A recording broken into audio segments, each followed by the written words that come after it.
আসসালামু আলাইকুম প্রিয় দর্শক, অন্য মঞ্চের আলাপ চাইতে আপনাদের সকলকে আমন্ত্রণ জানাচ্ছি। 2024 সালের 23 অক্টোবর শেখ হাসিনার সরকারের পতনের মাত্র 2 মাস হতে চলছিল। তখন যুক্তরাষ্ট্রের প্রভাবশালী টাইম ম্যাগাজিন ওই দিন শেখ হাসিনাকে নিয়ে প্রকাশ করে বিশেষ এক কভার স্টোরি, যার শিরোনাম ছিল how Bangladesh ousted leader Sheikh Hasina could stage an unlikely comeback. বাংলায় যার অর্থ দাঁড়ায় বাংলাদেশের ক্ষমতাচ্যুত নেতা শেখ হাসিনা কিভাবে অবিশ্বাস্য প্রত্যাবর্তন করতে পারেন।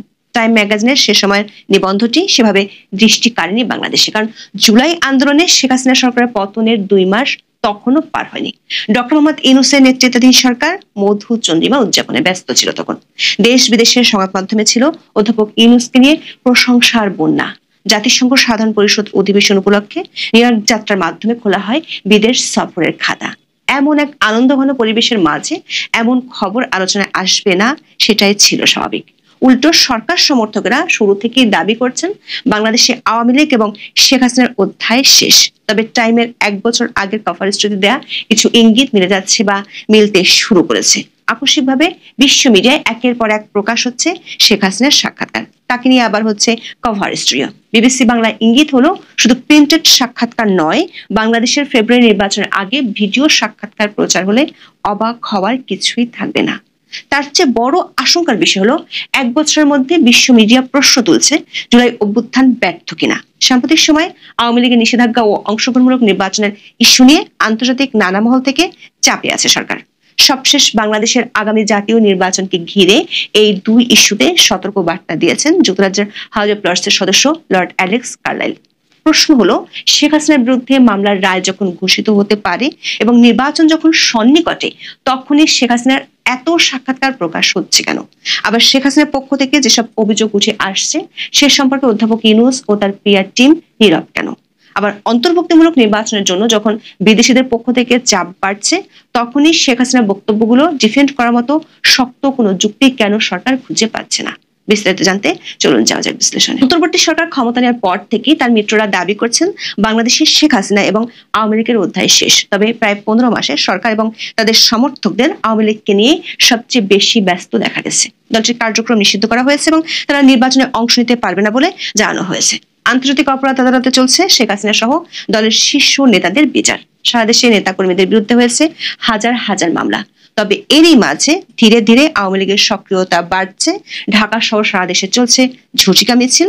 পুলিশের শীর্ষ পর্যায় থেকেও স্বীকার করা হয়েছে আওয়ামী লীগের মতো একটি বিশাল দলকে নির্মূল করা সম্ভব নয়। অন্যদিকে আওয়ামী লীগের সক্রিয়তার বিপরীতে সরকারের মিত্রদের মধ্যে এখন বিভাজন বেশ স্পষ্ট হয়ে উঠেছে। বিশেষ করে জুলাই সনদের নাটকের ঘনঘটায় প্রধান দলগুলোর মধ্যে মুখ দেখা দেখি বন্ধ হওয়ার পথে। একে অন্যের বিরুদ্ধে বাজাচ্ছে যুদ্ধের দামামা। অধ্যাপক ইউনূসকে নিয়েও মিত্র দলগুলোর অভিযোগে শেষ নেই। এমন লেজে গোবরে অবস্থার মধ্যে আকস্মিকভাবে আন্তর্জাতিক মিডিয়ায় শেখ হাসিনার একের পর এক সাক্ষাৎকার প্রকাশিত হচ্ছে। যেসব মিডিয়া কয়েক মাস আগেও অন্তর্বর্তী সরকারের প্রশংসায় পঞ্চমুখ ছিল, তারা এখন জুলাই অভ্যুত্থান ব্যর্থ কিনা সে প্রশ্ন তুলেছে। অধ্যাপক ইউনূস ক্ষমতা নেওয়ার শুরু থেকেই অন্তর্বর্তী সরকারের মিত্রের ভূমিকা নেয় যুক্তরাজ্যের প্রভাবশালী দৈনিক দ্য ফিনান্সিয়াল টাইমস। বিভিন্ন সময়ে আওয়ামী লীগ সরকারের অনিয়মের অভিযোগ নিয়ে প্রকাশিত হয়েছে প্রতিবেদন। আবার প্রধান উপদেষ্টার একাধিক সাক্ষাৎকারও প্রকাশ করে পত্রিকাটি। কিংস পার্টি এনসিপি গঠনের আনুষ্ঠানিক ঘোষণাটিও প্রথম এই পত্রিকার মারফতে দেন অধ্যাপক ইউনূস। গত জানুয়ারিতে সুইজারল্যান্ডের দাভোস সফরের সময় এক সাক্ষাৎকারে তিনি এই ঘোষণা দেন।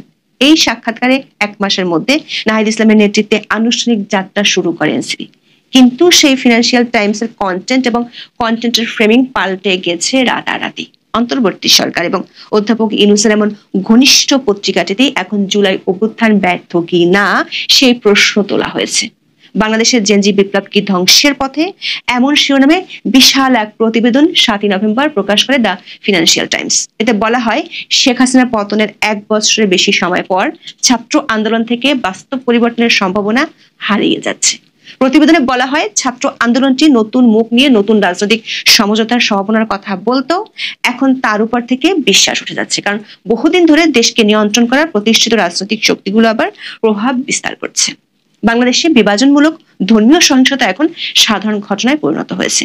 বাড়ছে উগ্রপন্থী ইসলামী ব্যবস্থার আশঙ্কা। অদ্ভুত ব্যাপার হলো, আওয়ামী লীগের প্রতি নমনীয় সুরও দেখা গেছে প্রতিবেদনে। বলা হয়েছে, দলটি তাদের বেশ কিছু নেতাকর্মী হত্যাকাণ্ডের শিকার বলে দাবি করছে।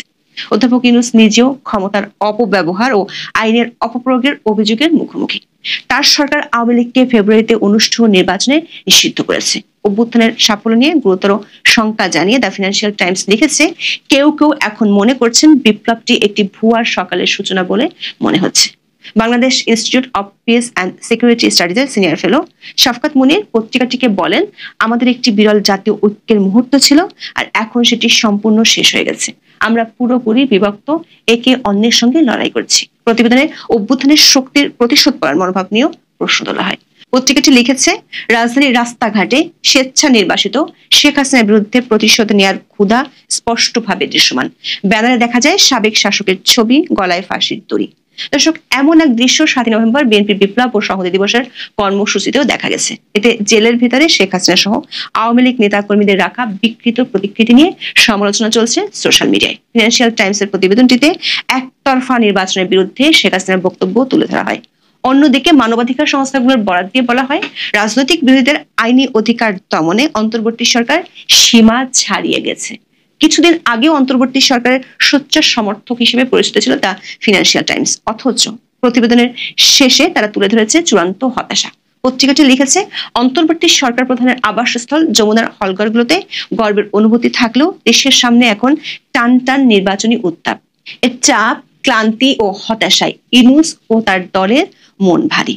তার ঘনিষ্ঠ এক উপদেষ্টা বলেন, আমি শুধু আশা করি ইতিহাস অধ্যাপক ইউনূসের প্রতি সদয় হবে। দর্শক, গত কয়েক মাস ধরে অন্তর্বর্তী সরকারের ঘনিষ্ঠ হিসেবে পরিচিত আন্তর্জাতিক বিভিন্ন মিডিয়ায় একই ধরনের হতাশা লক্ষ্য করা যাচ্ছে। বিশেষ করে গত আগস্ট থেকেই দেখা যাচ্ছে হাওয়া বদল। অন্তর্বর্তী সরকারের বর্ষপূর্তি উপলক্ষে 10ই আগস্ট একটি বিশেষ প্রতিবেদন প্রকাশ করে BBC world. Jubilant since but bumpy road ahead in post Hasina Bangladesh শিরোনামের এই প্রতিবেদনের অর্থ উল্লাসমুখর দৃশ্য, তবে হাসিনা পরবর্তী বাংলাদেশে সামনের পথ কণ্টাকীর্ণ। এই প্রতিবেদনের পরতে পরতে ছিল 1 বছরের সরকারের ব্যর্থতার খতিয়ান। এমনকি সরকার এক সময়কার ঘনিষ্ঠরাও অভিযোগ করেন, পরিস্থিতির উন্নতি হওয়ার বদলে আরো খারাপ হচ্ছে। বিবিসির প্রতিবেদনে বলা হয়, শেখ হাসিনা সরকারের পতন ও নতুন ভবিষ্যতের প্রতিশ্রুতির বার্ষিকী উদযাপন করতে এই সপ্তাহে হাজারো মানুষ ঢাকার কেন্দ্রস্থলে জড়ো হয়েছিলেন। মুষলধারে বৃষ্টির মধ্যে অন্তর্বর্তী সরকার প্রধান মোহাম্মদ ইউনূস, বিভিন্ন রাজনৈতিক দলের নেতা এবং কর্মীরা নতুন বাংলাদেশ করার পরিকল্পনা ঘোষণা করেন। কেউ কেউ একে দ্বিতীয় স্বাধীনতা হিসেবে আখ্যা দিচ্ছেন। তবে গত 12 মাসের চিত্র এই উল্লাসমুখর দৃশ্যের সঙ্গে পুরোপুরি মানানসই নয়। মানবাধিকার সংস্থাগুলো বলছে, এ সময় গণপিটুনিতে হত্যা, মব সন্ত্রাস, প্রতিশোধমূলক হামলা ও ধর্মীয় চরমপন্থার পুনরুত্থান ঘটেছে। এটি গণতন্ত্রের পথে যাত্রা বাধাগ্রস্ত করতে পারে। বিবিসির মতো আল জাজিরাও আগস্টে ইউনূস সরকারের ব্যর্থতার খতিয়ান তুলে ধরে বিশাল প্রতিবেদন প্রকাশ করেছে। শেখ হাসিনার পতনের বর্ষপূর্তিতে আশা ও অচলাবস্থার সন্ধিক্ষণে বাংলাদেশ শিরোনামের প্রতিবেদনে বলা হয়, বিক্ষোভকারীরা চেয়েছিলেন সত্যিকারের পরিবর্তন, অথচ রাজনৈতিক দলগুলো ক্ষমতার জন্য প্রতিযোগিতায় জড়িয়ে পড়া এবং সংস্কার অঙ্গীকার টলমল হয়ে পড়ায় তৈরি হয়েছে অস্থিতিশীলতার আশঙ্কা। এই আল জাজিরা এবং বিবিসি ওয়ার্ল্ডে কয়েক মাস আগেও সাবেক আওয়ামী লীগ সরকারের বিরুদ্ধে অভিযোগ ধারাবাহিকভাবে প্রচারিত হতে দেখা গেছে। ইউনূস সরকার প্রতি তাদের প্রাণ খোলা সমর্থনের বিষয়টিও ছিল স্পষ্ট। তবে বছর প্রতি অন্তর্বর্তী সরকার নিয়ে চরম হতাশা শুরু হয়। এমন তালগোল পাকানো পরিস্থিতির আশঙ্কা ঠিক 1 বছর আগে জানিয়েছিল যুক্তরাষ্ট্রের প্রভাবশালী টাইম ম্যাগাজিন। এতদিন পর দেখা যাচ্ছে তাদের পূর্বাভাস সত্যি প্রমাণিত হচ্ছে।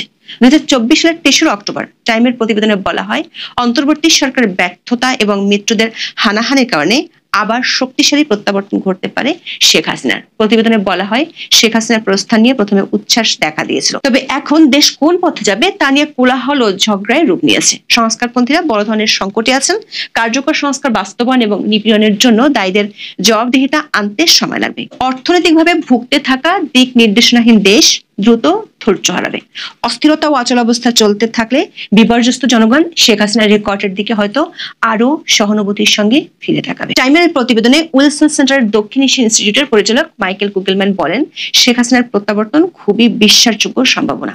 দক্ষিণ এশিয়ার পরিবার কেন্দ্রিক রাজনীতির ইতিহাসে দেখা যায়, তারা যতই ভেঙে পড়ুক না কেন কখনোই পুরোপুরি খারিজ হয়ে যায় না। অনেকেই মনে করেন টাইমসের ইঙ্গিতটি তখন একেবারে কেউ আলোচনায় নিতে চায়নি, কিন্তু আন্তর্জাতিক প্রভাবশালী সংবাদ মাধ্যমে গত এক সপ্তাহ ধরে শেখ হাসিনার একের পর এক সাক্ষাৎকার প্রকাশের ঘটনায় তার সক্রিয়তার ইঙ্গিতটি পরিষ্কার। এএফপি, রয়টার্স এবং দ্য ইন্ডিপেন্ডেন্টে একই দিনে 3টি সাক্ষাৎকার প্রকাশ নিয়ে সরকারের ভেতরেও অস্থিরতা বেড়েছে। এরই মধ্যে যুক্তরাজ্যের প্রভাবশালী দ্য উইকের ছাপা সংস্করণে প্রকাশ হয়েছে শেখ হাসিনার একটি লেখা। দ্য উইকের প্রোমো ভাইরাল হয়েছে সামাজিক মাধ্যমে। প্রোমোতে বলা হয়েছে শেখ হাসিনার মূল লেখাটি দ্য উইকের 16 নভেম্বর সংস্করণে রাখা হয়েছে, যেখানে তার দল ও পরবর্তী পরিকল্পনা সহ সমসাময়িক বিভিন্ন বিষয়ে তার মতামত তুলে ধরেছেন।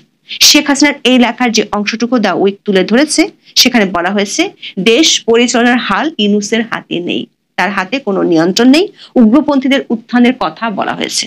দর্শক, সাম্প্রতিক সময়ে একই ধরনের অভিযোগ আন্তর্জাতিক গণমাধ্যম, বিশেষ করে সেসব গণমাধ্যমে উঠে এসেছে যেগুলো অধ্যাপক ইউনূসের প্রতি বন্ধু ভাবাপন্ন ছিল।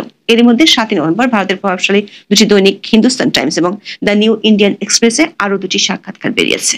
মাত্র 2 দিন আগে বিবিসি বাংলার এক প্রতিবেদনে এমন ইঙ্গিত দেওয়া হয়েছিল। ওই প্রতিবেদনে বলা হয়েছিল, শিগগিরই তার ভিডিও সাক্ষাৎকারও দেখা গেলে অবাক হওয়ার কিছুই থাকবে না।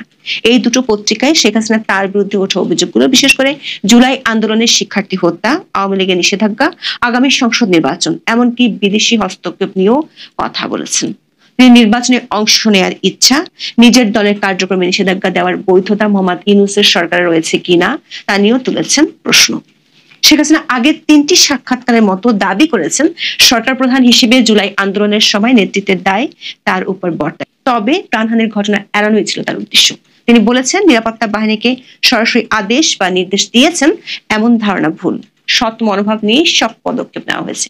প্রাণহানি নিয়ে জাতিসংঘের প্রতিবেদনের উপর এক প্রশ্ন জবাবে শেখ হাসিনা বলেন, অন্তর্বর্তী সরকার অপপ্রচার চালাতে জাতিসংঘের প্রতিবেদনকে প্রভাবিত করেছে। তিনি জাতিসংঘের রিপোর্টের তথ্যের সাথে সরকারি তথ্যের গড়মিলের কথা তুলে ধরেছেন। দ্য ইন্ডিয়ান এক্সপ্রেসকে দেওয়া সাক্ষাৎকারে নির্বাচিত আওয়ামী লীগ সভানেত্রী বলেছেন, তার দল আন্তরিকভাবে চায় আসন্ন জাতীয় সংসদ নির্বাচনে অংশ নিতে। তবে তিনি অভিযোগ করেন, বর্তমান অন্তর্বর্তীকালীন সরকার তাদের রাজনৈতিক কার্যক্রমে নিষেধাজ্ঞা দিয়ে রেখেছে। এই পদক্ষেপ গভীরভাবে অগণতান্ত্রিক এবং বাংলাদেশের সংবিধানের লঙ্ঘন। তবে ক্ষমতাচ্যুতিতে কোনো বিদেশি হস্তক্ষেপ ছিল কিনা এমন প্রশ্ন জবাবে শেখ হাসিনা কোনো মন্তব্য করেননি। দর্শক, শেখ হাসিনার ধারাবাহিক সাক্ষাৎকারের মধ্যে আন্তর্জাতিক বিভিন্ন সংস্থা ও গোষ্ঠী প্রশ্ন তুলছে আওয়ামী লীগের নিষেধাজ্ঞার বিষয়টি যৌক্তিক কিনা তা নিয়ে। সবশেষ গত 6 নভেম্বর বাংলাদেশের আগামী জাতীয় সংসদ নির্বাচনকে ঘিরে সতর্ক বার্তা দিয়েছেন যুক্তরাজ্য হাউস অব লর্ডসের সদস্য লর্ড অ্যালেক্স কার্নাইল। এক বিবৃতিতে লর্ড